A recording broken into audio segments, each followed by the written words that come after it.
Assalamualaikum warahmatullahi wabarakatuh.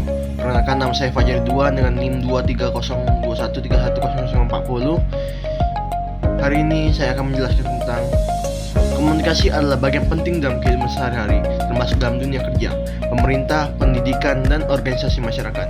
Namun, komunikasi tidak bisa dilakukan secara sembarangan untuk bisa mencapai tujuan tertentu, apalagi dalam skala besar seperti menyelesaikan konflik atau membangun citra organisasi. Kita butuh komunikasi yang terencana. Inilah yang disebut dengan perencanaan komunikasi. Mengapa perencanaan komunikasi itu penting? Coba bayangkan jika sebuah organisasi ingin menyampaikan informasi penting kepada masyarakat, tapi tanpa perencana, hasilnya bisa saja pesan tidak dimengerti, audiens salah tangkap, konflik justru muncul, dan tujuan komunikasi tidak tercapai. Nah, teman-teman, perencanaan komunikasi adalah proses mengatur bagaimana sebuah pesan disusun, kepada siapa dan disampaikan, kapan dan dengan cara apa, dan bagaimana mengevaluasi hasilnya. Jika dilakukan dengan baik, komunikasi yang direncanakan bisa membantu membangun citra positif atau branding, menyelesaikan konflik dengan cara damai, menyampaikan informasi penting dengan jelas, dan memastikan semua pihak menerima pesan yang sama.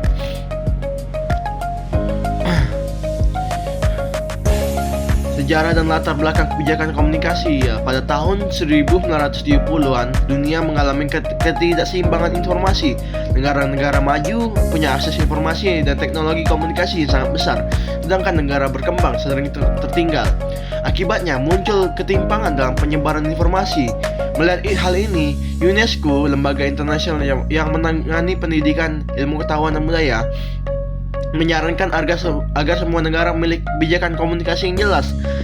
Apa itu kebijakan komunikasi? Kebijakan komunikasi adalah prinsip dan pedoman yang dibuat untuk mengatur bagaimana komunikasi seharusnya berjalan demi kebaikan bersama. Kebijakan ini dibangun atas dasar nilai budaya dan tradisi lokal, hukum dan peraturan negara, nilai agama dan norma sosial.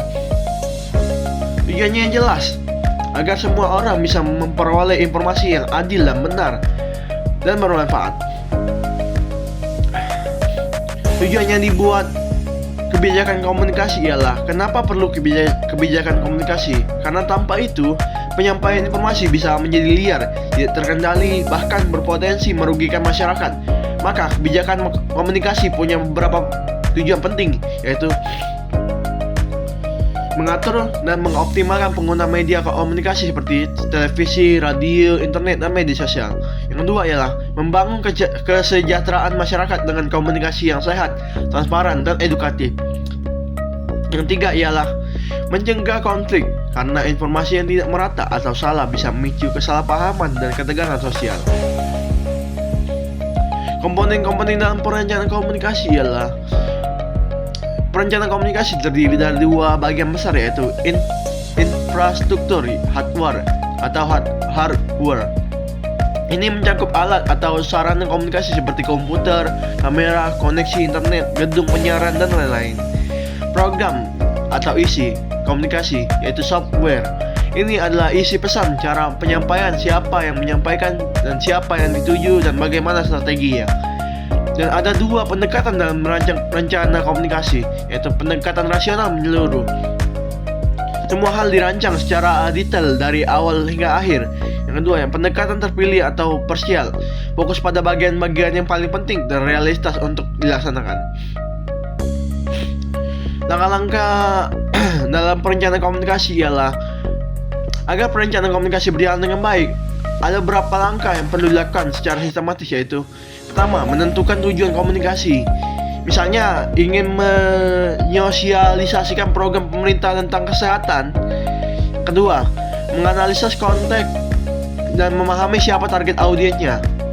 Apakah anak muda, ibu rumah tangga, masyarakat desa. Setiap kelompok punya cara komunikasi yang berbeda.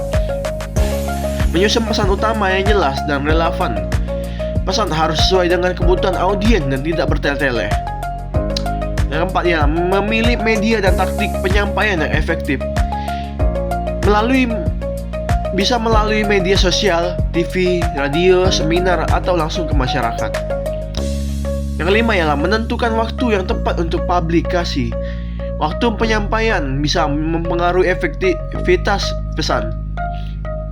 Yang keenam ialah Melakukan evaluasi dan mengukur dampak komunikasi. Apakah tujuan tercapai? Apakah masyarakat memahami pesannya? Yang keenam ialah memanfaatkan perencanaan komunikasi. Jika dilakukan dengan baik, teman-teman, perencanaan komunikasi bisa memberikan banyak manfaat, antara lain yaitu membuat komunikasi antara tim lebih jelas dan terarah. Yang kedua ya, membantu organisasi menyusun strategi komunikasi jangka pendek dan jangka panjang. Ketiga ya, menyelaraskan pandangan antara masyarakat dan pemerintah. Meningkatkan kepercayaan publik terhadap lembaga dan organisasi.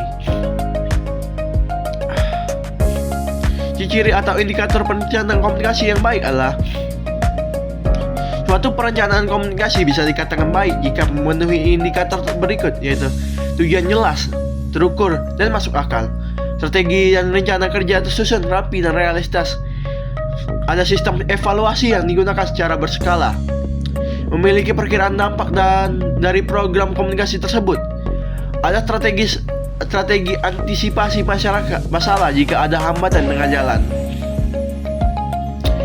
Faktor-faktor yang mempengaruhi keberhasilan perencanaan komunikasi ialah agar rencana yang sudah dibuat tidak sia-sia, ada beberapa hal yang perlu diperhatikan, yaitu pertama, distribusi rencana kepada semua anggota tim. Semua yang terlibat harus tahu dan paham perencanaan. Kedua ialah akses informasi yang terbuka. Informasi penting tidak boleh disimpan sendiri, tapi dibagikan sesuai kebutuhan. Pembaruan rencana jika ada perubahan situasi. Komunikasi adalah proses yang dinamis, jika perlu fleksibel jika kondisi berubah. Menyesuaikan program kerja dengan waktu yang tersedia. Perlu ada perencanaan waktu agar semua kegiatan bisa berjalan sesuai jadwal. Prinsip-prinsip komunikasi yang efektif ialah komunikasi yang baik bukan hanya soal bicara, tapi juga soal menyampaikan prinsip. Komunikasi efektif meliputi pesan yang jelas dan langsung ke inti permasalahan. Kemampuan mendengar sebagai bagian dari komunikasi dua arah. Pengguna komunikasi nonverbal seperti bahasa tubuh, ekspresi wajah, dan kontak mata. Konsep REACH dalam komunikasi adalah agar komunikasi menjadi lebih bermakna dan diterima oleh audiens, kita bisa menggunakan konsep REACH, yaitu respect, hormat, hargai orang kita ajak bicara, empati, rasakan apa yang dirasakan lawan bicara, dan audiens, audible, terdengar. Pastikan suara dan pesan kita bisa dipahami. Worthy, bermakna, pesan kita harus punya nilai atau bermanfaat. Humble, rendah hati, jangan sombong saat berkomunikasi, tetap sopan dan terbuka. Konsep ini membantu menjadi tidak hanya informatif, tapi juga membangun hubungan baik antar manusia. Sekianlah dari saya akhiri. Wassalamualaikum warahmatullahi wabarakatuh.